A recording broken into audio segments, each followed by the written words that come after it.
이 해당 경찰관은 아마 이제 세월호 집회 국가배상 소송에서 이제 강제 조정을 법원에서 했는데 이 강제 조정안을 경찰이 이제 수용을 하게 되죠.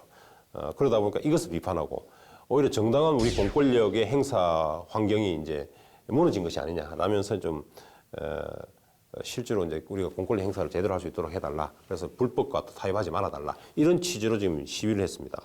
그래서 이를 두고 또 여러 가지 말씀들이 많이 있는데, 자, 그렇다면 어떤가? 이게 시위대에 의해 가지고 손해가 발생이 되었을 때 이때 이것을 국가가 그대로 감수하는 것이 맞습니까? 아니면은 실제로 시위대를 대상으로 해서 손해배상 소송을 국가가 해야 되는 것이 맞습니까? 어떻습니까? 두 분은 어떻게 보시나요?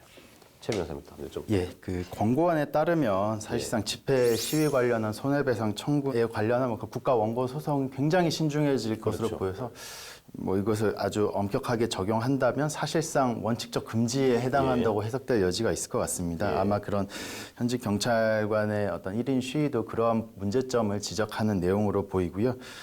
그러니까 이 집회 시위 과정에서 불거진 문제와 관련하여 어떤 형사 처벌을 신중하자는 것을 넘어서 민사소송까지 이렇게 원칙적 금지하는 것이 바람직하냐, 형사 처벌 문제부터 좀 정리하고 민사소송은 좀 다음 단계로 논의해야 되는 거 아니냐라는 견해도 있는 것 같습니다. 사실 이게 경찰이 그 집회의 불법성을 문제 삼아서 손해배상 청구를 하게 된 것이 그 2006년경에 충남 경찰청이 그 한미 FTA 반대 집회를 하던 대전 충남 지역 시민단체를 상대로 소송을 낸 것이 거의 처음이라고 합니다. 뭐 2018년 기준으로는 한 12년 정도 된 것으로 보이는데요. 현재 그 경찰이 어떤 집회 및 시위와 관련하여 손해배상 청구한 사건이 그 세월호 관련 사건은 지금 이제 강제조정에 이해하지 않는 것으로 확정되어 제외하더라도 현재는 총 5건 정도의 그 민사상 손해배상 청구를 하고 있습니다. 그러니까 그 현행 기준으로도 한 5건 정도 운영하고 있는데 이걸 더 엄격하게 하여 사실상 5건이 이제 그러니까 0건으로 만드는 것이 온당하냐라는 지적은 충분히 나올 수 있고요.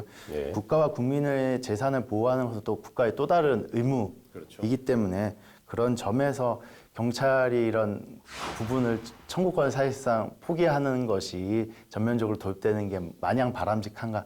에는 좀 신중한 검토가 필요하지 않나라고 생각합니다. 저도 이 부분에 대해서는 좀 비슷한 의견인데요. 지나치게 좀 사법권을 제한하는 게 아닌가라는 또 생각이 듭니다. 또 원칙적으로 민법에서는 공동 불법 행위를 한 경우에는 부진정 연대 채무라고 해가지고 좀 본인이 지은 책임이 뭐 일부 있더라도 일단은 전체 책임을 지게 하도록 하는 게 원칙인데 이러한 원칙까지 좀 훼손하면서도 사법권을 제한하는 것이 좀 타당한 것인가라는 부분에 대해서는 좀 우려가 있습니다.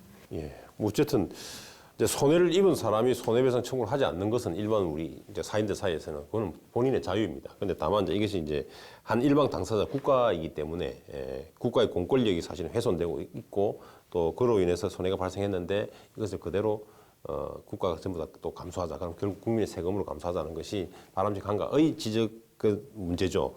근데 또 한편으로는 이제 집회와 시위를 좀 최대한 보장하자라는 그런 입장에서 본다면은 너무 이제 국가가 소송을 남발하는 것도 또 문제가 있지 않나라는 그런 지적도 있는 것 같습니다.